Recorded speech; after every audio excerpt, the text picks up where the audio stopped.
안녕하세요, 청취자 여러분. 혹시 살면서 예상치 못한 어떤 기회나 자원이 주어졌을 때요. 이게 왜 나한테 왔지? 하고 궁금했던 적 다들 있으시죠? 네, 그런 경험들 있죠. 오늘 저희가 좀 자세히 살펴볼 인연의 운용, 공부자의 길이라는 글 발췌 내용이요. 바로 이런 질문에 대해 아주 흥미로운 답을 주는 것 같아요. 맞습니다. 뭐 예를 들면 건물이라든지 돈, 아니면 재능 같은 것들이 우리에게 어떻게 오는지, 또 그걸 우리가 어떻게 다뤄야 하는지 그런 이야기입니다. 네, 이게 단순히 운이 좋았다거나 내가 노력해서 얻었다 이런 관점 이상의 관점을 보여주거든요. 그렇죠. 우리가 가진 것들이 일종의 인연, 그러니까 어떤 연결고리를 통해서 주어진다는 그런 독특한 철학인데요. 인연이요?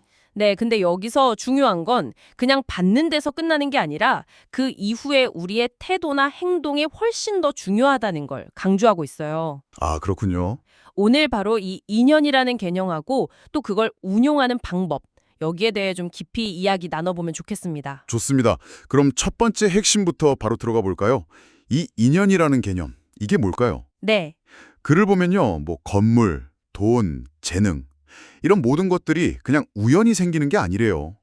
우연이 아니다. 네, 마치 자연의 법칙처럼 그게 꼭 필요한 사람에게 인연을 따라서 온다는 거예요. 아하, 예를 들면 건물은 그곳에 살거나 사업할 사람이 있으니까 존재하는 거고, 네네. 돈은 그걸 써야 할 어떤 사명, 이유가 있는 사람에게 가고, 재능도 마찬가지로 그 역할이 꼭 필요한 사람에게 주어진다? 이런 식이죠. 그래서 여기서 우리가 얻을 수 있는 첫 번째 중요한 깨달음은 이런 자원이나 기회가 그냥 주어지는 게 아니라는 거. 그냥이 아니라. 네, 어떤 특정 인연을 통해서 온다는 걸 인식하는 것. 그 자체가 중요하다는 거예요. 이게 우연이 아니구나 하고 아는 거죠. 와, 그건 진짜 우리가 세상을 보는 방식을 좀 다르게 만들 수 있는 관점이네요.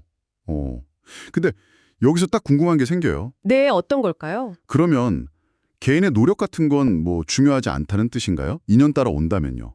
그거 좋은 질문이십니다. 네, 노력이 전혀 의미 없다는 뜻은 아니에요. 그런 건 아니고요. 네, 오히려 그 노력이라는 게 그 인연에 나 자신을 더 잘 맞추고 또 준비하는 과정이라고 볼 수 있는 거죠. 준비 과정이다. 하지만 결국 그게 나에게 딱 오는 그 순간은 인연의 법칙을 따른다는 거고요. 그리고 정말 흥미로운 지점은 바로 다음 얘기인데요. 네네. 받는 것은 인연에 따르지만 그걸 어떻게 사용할 거냐. 이거는 전적으로 개인의 선택이고 책임이라는 겁니다. 이게 바로 두 번째 핵심이에요. 그 공부자의 자세라는 게 이 부분이군요. 받는 건 인연인데 그때부터 진짜 공부가 시작된다. 이런 말씀이시죠. 맞습니다. 정확해요. 받은 것을 어떻게 대하고 어떻게 사용하느냐에 따라서 그 결과가 완전히 달라질 수 있다는 거죠. 그게 복이 될 수도 있고 해가 될 수도 있고. 바로 그거죠.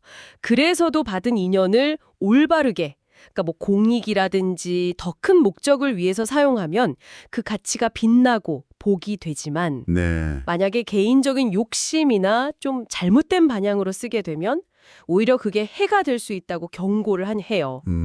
이게 세 번째 중요한 점인데 인연을 잘못 운용하면 긍정적인 결과를 못 얻는다. 때로는 해가 될 수도 있다. 이거죠. 그렇군요. 그래서 이게 왜 나한테 왔을까? 또 어떻게 쓰는 게 바른 길일까? 이걸 계속 고민하는 태도. 그게 바로 공부자의 자세라는 겁니다. 예를 들어서 돈이 딱 생겼을 때 이걸 사회에 도움이 되게 쓸 수도 있는 거고. 그렇죠. 아니면 오로지 내 쾌락이나 과시욕을 채우는 데 쓸 수도 있겠죠. 재능도 정말 마찬가지일 것 같아요. 맞아요. 재능도 세상을 좀 더 좋게 만드는 데 쓸 수도 있고 아니면 남을 깎아내리거나 자기 자신을 부풀리는 데 쓸 수도 있고요. 그래서 그 글에 나온 늘 받는 것도 공부, 쓰는 것도 공부.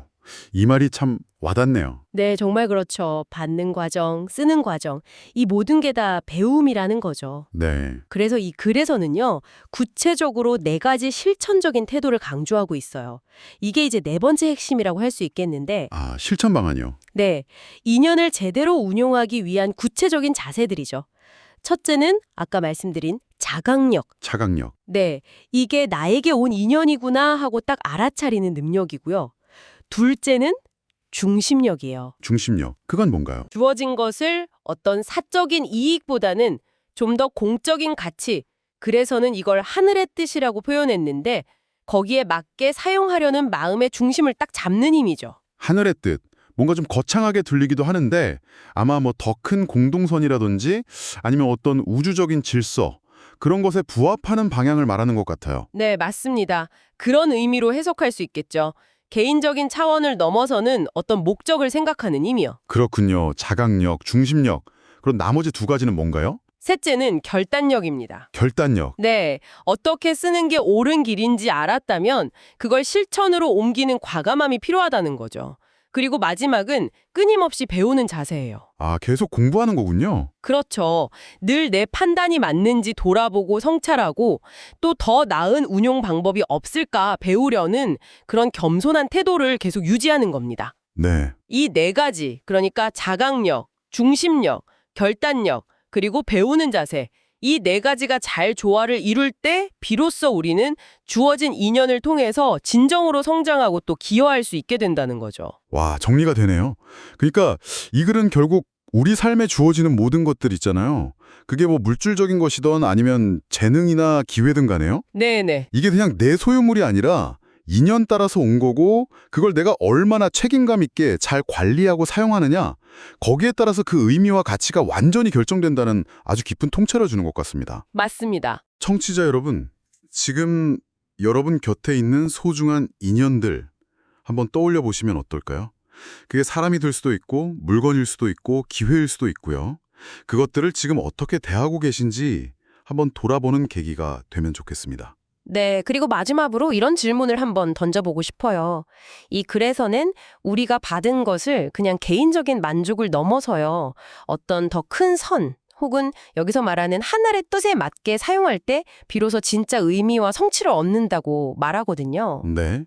만약에요, 청취자 여러분이 지금 가지고 계신 자원이나 재능, 혹은 기회를 이런 인연이라는 관점, 그리고 책임감 있는 운용이라는 렌즈로 한번 바라보신다면 그것들을 대하는 여러분의 방식에 혹시 어떤 변화가 생길 수 있을까요? 아, 생각해 볼 만한 질문이네요. 네, 한 번쯤 조용히 생각해 보시면 좋겠습니다.